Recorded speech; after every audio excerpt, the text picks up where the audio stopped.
வணக்கம். மதிமுகம் செய்திகளுக்காக ஜமீரா. முதலில் வருவது தலைப்புச் செய்திகள்.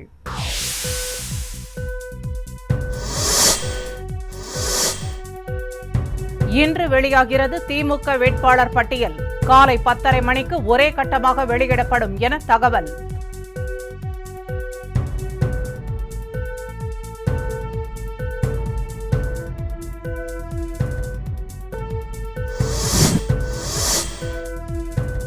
வேட்பாளர்களை மாற்றக் கோரி தமிழகம் முழுவதும் அதிமுகவினர் போராட்டம். சென்னை தலைமை அலுவலகத்தை தொண்டர்கள் முற்றுகை.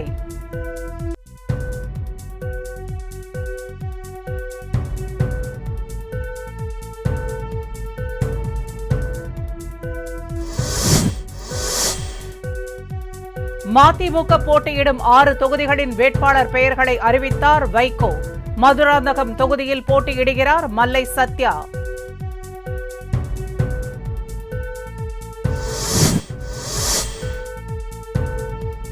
மேகதாது அணை கட்ட கர்நாடக அரசு 9,000 கோடி ஒதுக்கீடு. திட்டமிட்டு தமிழகத்தை அழிக்கும் செயல் என PR பாண்டியன் ஆவேசம்.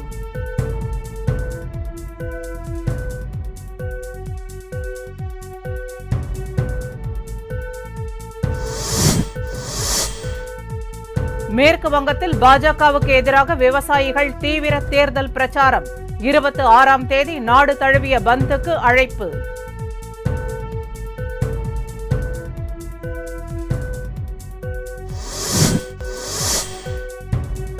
நாடு முழுவதும் மகா சிவராத்திரியை ஒட்டி சிவன் கோவில்களில் சிறப்பு பூஜை. விடிய விடிய நடந்த பூஜைகளில் திரளான பக்தர்கள் பங்கேற்பு. விரிவான செய்திகள். பெரும் எதிர்பார்ப்புக்கிடையே திமுக வேட்பாளர் பட்டியல் இன்று வெளியிடப்படுகிறது. திமுக தனது கூட்டணி கட்சிகளுடன் நடத்திய பேச்சுவார்த்தையில் உடன்பாடு எட்டப்பட்டு ஒப்பந்தங்களில் கையெழுத்தாகியுள்ளன. இதன்படி காங்கிரஸ் 25 தொகுதிகளும், இடதுசாரிகள் மதிமுக, விசிக ஆகியவை தலா 6 தொகுதிகளும், கொங்குநாடு மக்கள் தேசிய கட்சி 3, இந்திய யூனியன் முஸ்லீம் லீக் 3, மனிதநேய மக்கள் கட்சி 2, தமிழக வாழ்வுரிமை கட்சி, ஆதித்தமிழர் பேரவை, மக்கள் விடுதலை கட்சி ஆகிய 3 கட்சிகளுக்கு தலா 1 தொகுதி என 54 தொகுதிகளில் கூட்டணி கட்சிகள் நிற்கின்றன. இதில் திமுகவினர் மட்டும் 174 தொகுதிகளில் போட்டியிடுகின்றனர். 13 தொகுதிகளில் கூட்டணி கட்சியினர் உதயசூரியன் சின்னத்தில் களம் காண்கின்றனர். இதன் மூலம் உதயசூரியன் சின்னம் 187 இடங்களில் போட்டியில் உள்ளது. கூட்டணி கட்சிகளுடன் தொகுதிகள் இறுதியான நிலையில் திமுக போட்டியிடும் தொகுதி பட்டியலையும் வேட்பாளர் பட்டியலையும் அதன் தலைவர் ஸ்டாலின் இன்று காலை 10:30 மணிக்கு வெளியிடுகிறார். இதேபோல் திமுகவின் தேர்தல் அறிக்கை நாளை வெளியிடப்பட உள்ளது. தாழ்த்தப்பட்டவர்களுக்கு எதிராக செயல்படும் ஜான் பாண்டியனுக்கு எழும்பூர் தொகுதி ஒதுக்கப்பட்டதை கண்டித்து அதிமுக தொண்டர்கள் அக்கட்சியின் தலைமை அலுவலகத்தை முற்றுகையிட்டு போராட்டத்தில் ஈடுபட்டனர். தமிழகத்தின் பல்வேறு இடங்களில் அதிமுக தலைமையால் அறிவிக்கப்பட்டிருக்கும் வேட்பாளர்களை திரும்பப் பெறக் கோரி அக்கட்சியின் தொண்டர்கள் போராட்டத்தில் ஈடுபட்டு வருகின்றனர். அந்த வகையில் தமிழக மக்கள் முன்னேற்றக் கழகத்தின் தலைவர் ஜான் பாண்டியனுக்கு எழும்பூர் தனி தொகுதி ஒதுக்கப்பட்டதற்கு எதிர்ப்பு கிளம்பி உள்ளது. 100க்கும் மேற்பட்ட அதிமுக தொண்டர்கள் ராயப்பேட்டையில் உள்ள கட்சியின் தலைமை அலுவலகத்தை முற்றுகையிட்டு கண்டன முழக்கமிட்டனர். ஒட்டுமொத்த தொண்டர்களுடைய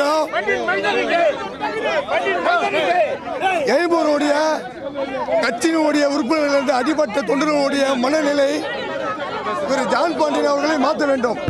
ஏன் என்னால் மாற்ற வேண்டும் சொன்னால், எஸ்டி சொன்னாலே நாக்கை வெட்ட பொண்ணு ஒரு ஜான் பாண்டியன் அவர்கள் அவர் தேவர் பேரவையுடைய தலைவர் வந்து அவருடைய சொந்த மாவட்டத்தில் அவருடைய சொந்த ஊரில் நிற்கலாம். எஸ்டி மக்களை ஈவனாக பேசிய ஜான் பாண்டியன் எஸ்டி தொகுதியில் போட்டியிட வைக்கிறது மகா தப்பு. ஆகையால் ஜான் பாண்டியன் அவர்களை மாற்ற வேண்டும். பல்லாவரம் மற்றும் மதுராந்தகத்தில் அதிமுக வேட்பாளரை மாற்றக் கோரி அக்கட்சியினர் சாலை மறியல் போராட்டத்தில் ஈடுபட்டதால் போக்குவரத்து கடுமையாக பாதிக்கப்பட்டது. சென்னை பல்லாவரம் சட்டமன்ற தொகுதியில் செங்கல்பட்டு மாவட்ட செயலாளர் சிட்லப்பாக்கம் ராஜேந்திரன் போட்டியிடுவதாக அதிமுக தலைமை நேற்று முன்தினம் அறிவித்தது. ஆனால் அதற்கு எதிர்ப்பு வலுத்ததும் முன்னாள் சட்டமன்ற உறுப்பினர் பல்லாவரம் தன்சிங்கை வேட்பாளராக அறிவிக்க கோரி அதிமுகவினர் மறியல் போராட்டத்தில் ஈடுபட்டனர். இதனால் GST சாலையில் போக்குவரத்து கடுமையாக பாதிக்கப்பட்டது.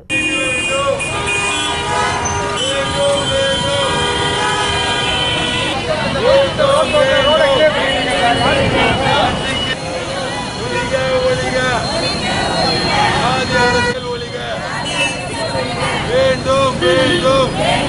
இதேபோல் செய்யூர் தொகுதி அதிமுக வேட்பாளராக அறிவிக்கப்பட்ட கணிதா சம்பத்தை மாற்றக்கோரி அதிமுகவினர் சித்தாமூர் கூட்டுச்சாலை மற்றும் கடப்பாக்கம் சாலையில் மறியல் போராட்டத்தில் ஈடுபட்டனர். மதிமுக போட்டியிடும் 6 தொகுதிகளின் வேட்பாளர் பட்டியலை அக்கட்சியின் பொதுச் செயலாளர் வைகோ வெளியிட்டார். சட்டமன்ற தேர்தலில் திமுக தலைமையிலான கூட்டணியில் காங்கிரஸ், மதிமுக, விடுதலை சிறுத்தைகள், மார்க்சிஸ்ட் கம்யூனிஸ்ட், இந்திய கம்யூனிஸ்ட் மற்றும் பல கட்சிகள் அங்கம் வகிக்கின்றன. நீண்ட இழுபறிக்கு பின்னர் தொகுதிகள் உடன்பாடு நிறைவு பெற்றது. இந்நிலையில் மதிமுக பொதுச் செயலாளர் வைகோ நேற்று இரவு சென்னை அண்ணா அறிவாலயம் சென்றார். மதிமுகவுக்கு ஒதுக்கப்பட்டுள்ள 6 இடங்கள் அடங்கிய தொகுதி பட்டியல் உடன்படிக்கை ஒப்பந்தத்தில் திமுக தலைவர் மு.க.ஸ்டாலினும் மதிமுக பொதுச் செயலாளர் வைகோவும் கையெழுத்திட்டனர். அதன் பின்னர் செய்தியாளர்களிடம் பேசிய வைகோ, மதுராந்தகம் தனி தொகுதியில் அக்கட்சியின் துணை பொதுச் செயலாளர் மல்லை சத்யா போட்டியிடுவார் என்றும், சாத்தூர் தொகுதியில் டாக்டர் ஏ.ஆர்.ஆர். ரஹ்மான், பல்லடம் தொகுதியில் முத்துரத்தினம் வேட்பாளர்களாக நிறுத்தப்பட்டுள்ளதாக தெரிவித்தார். மேலும் மதுரை தெற்கு தொகுதியில் பூமிநாதனும், வாசுதேவநல்லூர் தனி தொகுதியில் டாக்டர் சதன் திருமலைக்குமாரும், அரியலூர் தொகுதியில் வழக்கறிஞர் சின்னப்பாவும் போட்டியிடுவதாக வைகோ அறிவித்தார்.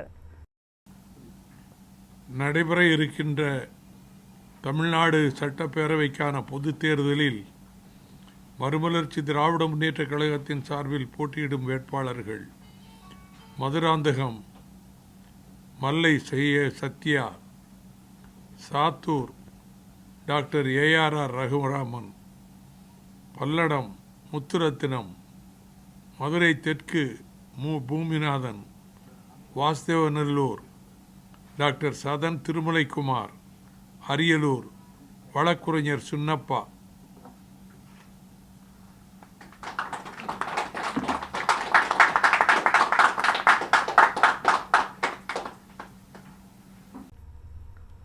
தமிழக சட்டப்பேரவை தேர்தலை கண்காணிக்க 118 தேர்தல் செலவின பார்வையாளர்கள் நியமிக்கப்பட்டுள்ளதாக தலைமை தேர்தல் அதிகாரி சத்யபிரத சாஹூ தெரிவித்துள்ளார். சென்னையில் நேற்று செய்தியாளர்களிடம் பேசிய சத்யபிரத சாஹூ, மாற்றுத்திறனாளிகள் வாக்களிக்க வாக்குச்சாவடிகளில் சிறப்பு வாகனம் ஏற்பாடு செய்யப்படும் என்றார். தமிழக தேர்தலை கண்காணிக்க 118 தேர்தல் செலவின பார்வையாளர்கள் நியமிக்கப்பட்டிருப்பதாக கூறிய அவர், காவல்துறை பார்வையாளர்கள், பொது பார்வையாளர்கள் என அனைவரும் மார்ச் 19ஆம் தேதி தமிழகத்திற்கு வர உள்ளனர் என்று தெரிவித்தார்.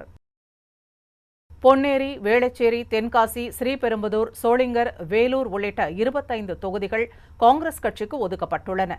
இது தொடர்பாக அக்கட்சியின் மாநில தலைவர் கே.எஸ். அழகிரி சென்னை அண்ணா அறிவாலயத்தில் நேற்று செய்தியாளர்களுக்கு பேட்டியளித்தார். இந்திய கம்யூனிஸ்ட் கட்சி போட்டியிடும் 6 தொகுதிகளின் பெயர் பட்டியல் வெளியிடப்பட்டுள்ளது. திமுக கூட்டணியில் இடம்பெற்றுள்ள இந்திய கம்யூனிஸ்ட் கட்சிக்கு 6 தொகுதிகள் ஒதுக்கப்பட்டன. அதன் தொடர்ச்சியாக அந்த கட்சி எந்தெந்த தொகுதிகளில் போட்டியிடுவது குறித்து சென்னை அண்ணா அறிவாலயத்தில் மு.க.ஸ்டாலின், முத்தரசன் ஆலோசனையில் ஈடுபட்டனர். அதையடுத்து இந்திய கம்யூனிஸ்ட் கட்சி போட்டியிடும் 6 தொகுதிகளின் பெயர் பட்டியல் நேற்று வெளியிடப்பட்டது. அதன்படி பவானிசாகர், வால்பாறை, சிவகங்கை, திருப்பூர் வடக்கு, திருத்துறைப்பூண்டி, தளி ஆகிய 6 தொகுதிகளில் இந்திய கம்யூனிஸ்ட் கட்சி போட்டியிடுகிறது. தமிழகத்திலேயே அதிக வாக்குகள் வித்தியாசத்தில் வெற்றி பெறுவேன் என்று அமைச்சர் கடம்பூர் ராஜு நம்பிக்கை தெரிவித்தார். தூத்துக்குடி மாவட்டம் கோவில்பட்டி தொகுதியில் கடம்பூர் ராஜு மீண்டும் போட்டியிடுகிறார். கோவில்பட்டியில் நேற்று செய்தியாளர்களிடம் பேசிய அவர், கோவில்பட்டி தொகுதியில் டிடிவி தினகரன் நிற்பதால் தங்களுக்கு கவலை இல்லை என்றார். அனைத்து இந்திய அண்ணா திராவிட முன்னேற்ற கழகம் என்ற மாபெரும் மக்கள் இயக்கத்தை நிறுவிய பொன்மன செம்மல் புரட்சி தலைவர் கண்ட வெற்றி சின்னம். மாண்புமிகு தெய்வம் புரட்சி தலைவி அம்மா அவர்கள் கட்டி காத்த வெற்றி சின்னம். இதுவரை தமிழகத்தில் அரசியல் வரலாற்றில் நடைபெற்ற 7 தேர்தலில் 10 தேர்தலை சந்தித்து 7 தேர்தலில் மாபெரும் வெற்றி பெற்ற இயக்கம். இந்த இயக்கத்திற்கு எத்தனையோ சோதனைகள் வந்திருக்கின்றது, பிரச்சனைகள் வந்திருக்கின்றது. அந்த நேரத்திலெல்லாம் அதையும் தாண்டி வெற்றி கொடியை நாட்டிய ஒரே இயக்கம் என்று சொன்னால் அது அனைத்து இந்திய அண்ணா திராவிட முன்னேற்ற கழகம் தான். கொரோனா வைரஸ் பாதிப்பிலிருந்து மீண்டு வீடு திரும்பிய உணவுத்துறை அமைச்சர் காமராஜுக்கு அதிமுகவினர் சிறப்பான வரவேற்பு அளித்தனர். கொரோனா வைரஸ் தொற்றால் பாதிக்கப்பட்ட தமிழக உணவுத்துறை அமைச்சர் காமராஜ் அதிதீவிர சிகிச்சைக்கு பின்னர் உயிர் பிழைத்தார். இந்நிலையில் அமைச்சர் காமராஜ் நேற்று மாலை மன்னார்குடியில் உள்ள வீட்டிற்கு வந்தார். முன்னதாக மன்னார்குடி அருகே மேலவாசல் பகுதியில் இருந்து அதிமுகவினர் இருசக்கர வாகனங்களில் ஊர்வலமாக சென்று அமைச்சருக்கு சிறப்பான வரவேற்பு அளித்தனர்.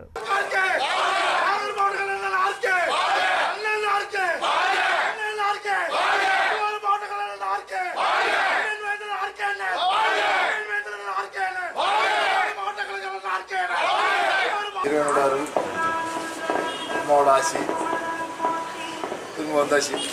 ஒன்னாவதுண்ணே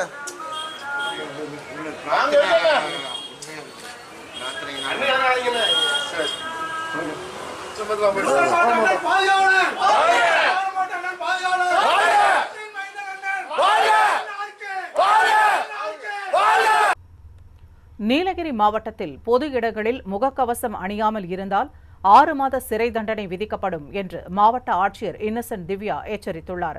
கொரோனாவின் 2வது அலை பரவி வரும் நிலையில் அதை மக்கள் பொருட்படுத்தாமல் முகக்கவசம் அணியாமலும் சமூக இடைவெளி இல்லாமலும் சுற்றி வருவதாக புகார்கள் எழுந்துள்ளன. குறிப்பாக நீலகிரி மாவட்டத்திற்கு வரும் சுற்றுலா பயணிகள் கொரோனா பற்றி அச்சமில்லாமல் செல்வதாக கூறப்படுகிறது. இதனால் நீலகிரி மாவட்டத்தில் பொதுமக்கள் முகக்கவசம் அணிய வேண்டும் என மாவட்ட ஆட்சியர் வலியுறுத்தினார். மேற்கு வங்க தேர்தலில் பாஜகவிற்கு எதிராக நாளை முதல் பிரச்சாரம் செய்ய உள்ளதாக பாரதிய கிசான் யூனியன் அறிவித்துள்ளது. புதிய வேளாண் சட்டங்களை திரும்பப் பெற வலியுறுத்தி டெல்லி எல்லையில் விவசாயிகள் நடத்தி வரும் போராட்டம் 107வது நாளாக தொடர்கிறது. இந்த போராட்டத்தின் ஒரு பகுதியாக உத்தரப்பிரதேசம், ஹரியானா உள்ளிட்ட மாநிலங்களின் பல்வேறு பகுதிகளில் விவசாயிகள் பிரம்மாண்ட ஆலோசனை கூட்டங்களை நடத்தி வருகின்றனர். உத்தரப்பிரதேச மாநிலம் பல்லியா பகுதியில் நடைபெற்ற ஆலோசனை கூட்டத்தில் பங்கேற்று பேசிய பாரதிய கிசான் யூனியன் தலைவர் ராகேஷ் திகைத், நாளை முதல் மேற்கு வங்க மாநில விவசாயிகளை சந்தித்து பாஜகவிற்கு எதிராக வாக்களிக்க வேண்டும் என பிரச்சாரம் மேற்கொள்ள உள்ளதாக தெரிவித்தார். ஆனால் எந்த ஒரு அரசியல் கட்சிக்கும் ஆதரவு அளிக்கப் போவதில்லை என்றும் ராகேஷ் திகாய்த் தெரிவித்துள்ளார். கடந்த நவம்பர் 26ஆம் தேதி தொடங்கிய விவசாயிகள் போராட்டம் 4 மாதங்களை நிறைவு செய்வதால் வரும் 26ஆம் தேதியன்று நாடு தழுவிய முழு அடைப்பு போராட்டம் நடைபெறும் என விவசாய சங்கங்கள் அறிவித்துள்ளது குறிப்பிடத்தக்கது. தமிழகத்தை அழிக்கும் நோக்கில் மேகதாது அணை கட்டுவதற்கு கர்நாடக அரசு பட்ஜெட்டில் 9000 கோடி ரூபாய் ஒதுக்கீடு செய்யப்பட்டிருப்பதாக PR பாண்டியன் கண்டனம் தெரிவித்துள்ளார்.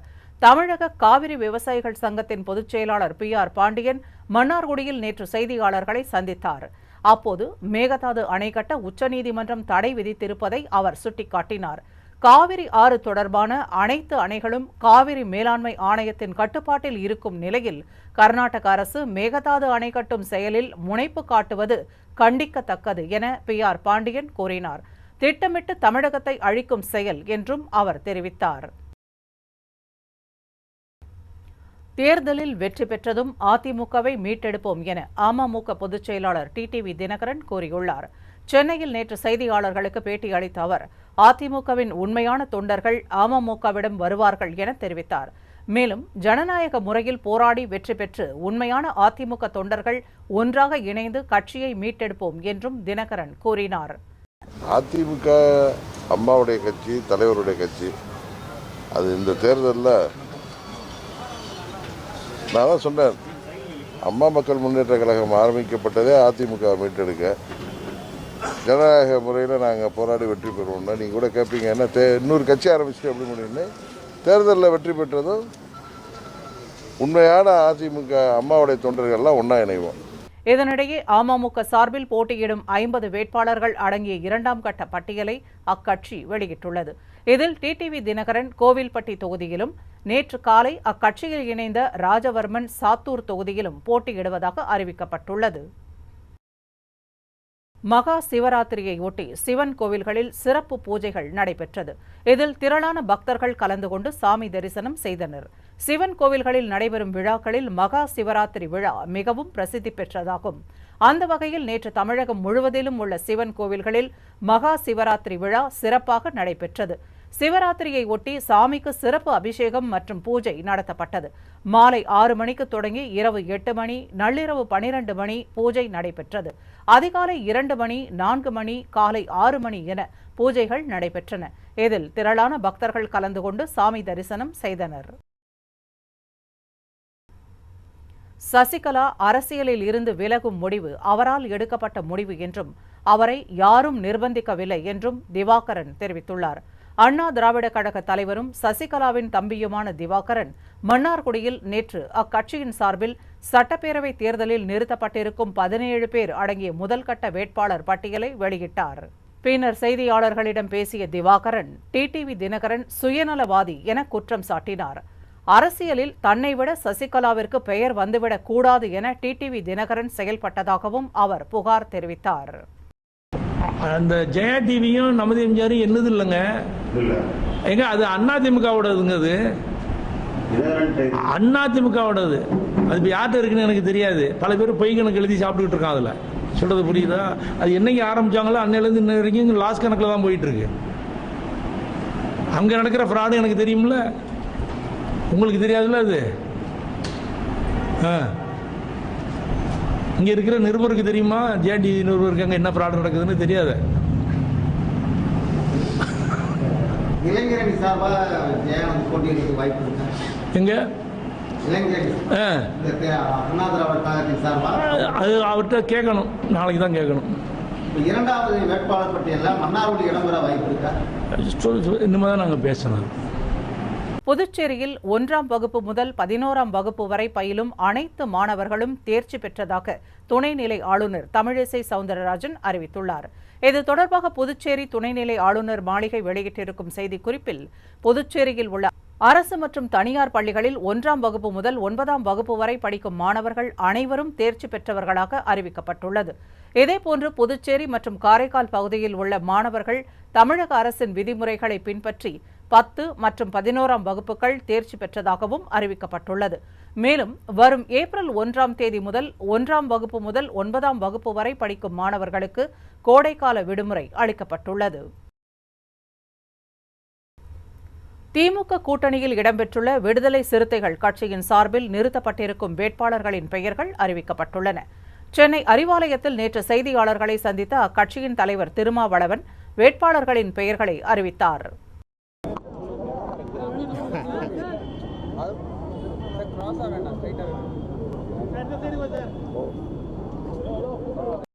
திருச்சி ஸ்ரீரங்கம் தொகுதி அதிமுக வேட்பாளராக கூப்பா கிருஷ்ணன் அறிவித்திருப்பது அங்குள்ள அதிமுக தொண்டர்கள் மத்தியில் உற்சாகத்தை ஏற்படுத்தியுள்ளது. ஸ்ரீரங்கம் சட்டமன்ற தொகுதி வேட்பாளராக முன்னாள் அமைச்சர் கூப்பா கிருஷ்ணன் அறிவிக்கப்பட்டுள்ளார். இவர் கடந்த 1991ஆம் ஆண்டு நடைபெற்ற தேர்தலில் அதிமுக சார்பில் ஸ்ரீரங்கம் தொகுதியில் போட்டியிட்டு வெற்றி பெற்றார். அதையடுத்து கூப்பா கிருஷ்ணன் வேளாண் துறை அமைச்சராக பதவி வகித்தார். இந்நிலையில் அவர் மீண்டும் ஸ்ரீரங்கம் அதிமுக வேட்பாளராக அறிவிக்கப்பட்டுள்ளார். நேற்று திருச்சி வந்த அவருக்கு அதிமுகவினர் சிறப்பான வரவேற்பு அளித்தனர். அதிமுக கூட்டணியில் இடம்பெற்றுள்ள பாமக தனது 2ஆம் கட்ட வேட்பாளர்கள் பட்டியலை நேற்று வெளியிட்டது.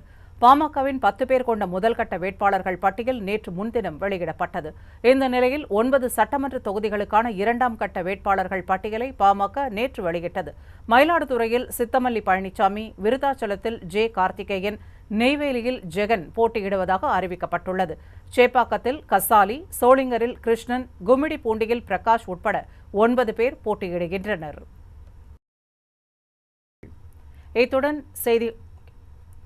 இத்துடன் செய்திகள் நிறைவடைந்தது. மீண்டும் செய்திகள் பிற்பகல் 1 மணிக்கு. அண்மை செய்திகளை உடனுக்குடன் அறிந்து கொள்ள www.madimugam.com என்ற இணையதளத்திலும் மதிமுகம் யூடியூப் தளத்திலும் இணைந்திருங்கள். வணக்கம்.